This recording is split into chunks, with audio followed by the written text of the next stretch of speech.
సినిమాలంటే వెలుగు నీడలు రెండు ఉంటాయి. ఇక్కడ ఉదాసీనంగా ఉంటే అంతే సంగతులు. చేతికి చిప్ప మిగులుతుంది. దీపం ఉండగానే ఇల్లు చక్కబెట్టుకోకుంటే దివాలా తీయడం ఖాయం. గతంలోలా లేవు ఇప్పుడు పరిస్థితులు.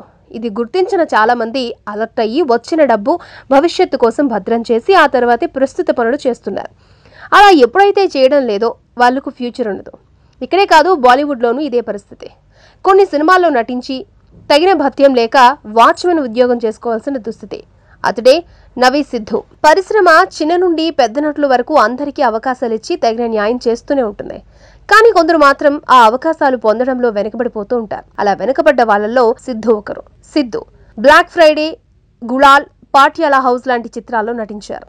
ఛాన్సులు లేక కుటుంబాన్ని పోషించే భారం మీద పడ్డంతో ఇలా వాచ్మెన్ గిరికి దిగాడు. ఆర్థిక ఇబ్బందులతో సవీ సిద్ధు వాచ్మెన్ గా పనిచేస్తున్నాడంటూ రూపొందించిన వీడియో సోషల్ మీడియాలో వైరల్ అవుతోంది. అతడికి సానుభూతితో పాటు మద్దతు కూడా పెరుగుతోంది. డిగ్నిటీ ఆఫ్ లేబర్ అంటే ఏంటో సవీ సిద్ధు చూపించాడంటూ మద్దతుగా నిలుస్తున్నారు బాలీవుడ్ సెలబ్రిటీలు. డైరెక్టర్ అనురాగ్ కశ్యప్, హీరో రాజ్ కుమార్ రావు తాజాగా సవీ సిద్ధుకు సాయం చేయడానికి ముందుకొచ్చారు. సరిగ్గా అదే సమయంలో సినిమాల్లో అవకాశాలు రాకపోవడంతో సవీ సిద్ధు తన కుటుంబాన్ని పోషించడానికి ఎంచుకున్న మార్గాన్ని మెచ్చుకుంటూ అతడికి తగిన గౌరవం ఇస్తున్నారు. సినిమా ఫీల్డ్ లో గొప్ప జీవితం అనుభవించిన వాళ్ళు కొన్ని సందర్భాల్లో అంతా కోల్పోతారని, అప్పుడు ధైర్యం లేని వాళ్ళు ఆత్మహత్య చేసుకుంటారు, మద్యానికి బానిసలవుతూ ఉంటారు. కానీ సవీ సిద్ధు వాచ్మెన్ గా పనిచేయడానికి వెనుకాడలేదు. అతడు ఇప్పుడు చేస్తున్న జాబ్ చిన్నదేం కాదు.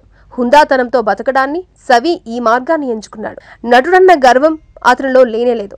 అందుకు అతన్ని చూసి మనం గర్వపడాలి. గొప్ప పేరు తెచ్చుకున్న చాలా మంది ప్రముఖులు ఒకప్పుడు ఖాళీగా తిరిగిన వాళ్లే.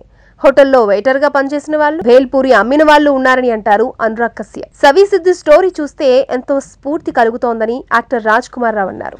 సినిమాల్లో మీరు చేసిన పాత్రలు, మీ వర్కింగ్ నేచర్, పాజిటివిటీని ప్రశంసిస్తున్నాం. నేను నా సహచర నటులు మీకు అండగా ఉంటాం. పట్టుదల ఉంటే అవాంతరాలను అధిగమించగలమని రాజ్ కుమార్ రావు ట్వీట్ చేశారు. నిజానికి సినిమా ఫీల్డ్లో ఇలాంటి గుండె నిబ్బరం ఉన్న వాళ్ళు చాలా తక్కువ. కొందరైతే తమకున్న సినీ నేపథ్యాన్ని ఒక శాపంగా పరిగణిస్తారు. తామేదో దివి నుంచి భూమికి దిగొచ్చినట్లు, ఒక్క నటన తప్ప మరే పని చేయకూడదన్నట్లు ప్రవర్తిస్తారు. టిఫిన్ షాప్ నడిపే మలయాళీ నటి ఒకరున్నారు. ఈమె తనకు సినిమాల్లో నటించడం ద్వారా డబ్బు సరిపోక బజ్జీలు కొట్టు నడపడం ఒక సెన్సేషన్. దర్శక నిర్మాతలు కూడా ఆమెకున్న టైమింగ్ కు మాత్రమే షెడ్యూల్ ప్లాన్ చేస్తూ ఆమె ఆత్మ గౌరవాన్ని కాపాడినట్లు తెలుస్తోంది. మనకిక్కడ అలాంటి వాళ్ళు లేకపోలేదు. బాల నటుడు నుంచి హీరోగా మారిన బాలాదిత్య అలాంటి వాడే. అతడు సినిమాల్లో అవకాశాలు తగ్గాయని ఎంతమాత్రం అధైర్యపడలేదు. ఒక కాలేజీలో లెక్చరర్ గా పనిచేశాడు. తర్వాత ఈటీవీ ఇతడికో చిల్డ్రన్ షోని ఇచ్చి ఎంకరేజ్ చేసింది. అదే ఉదయ్ కిరణ్ లాంటి వాళ్ళని చూడండి.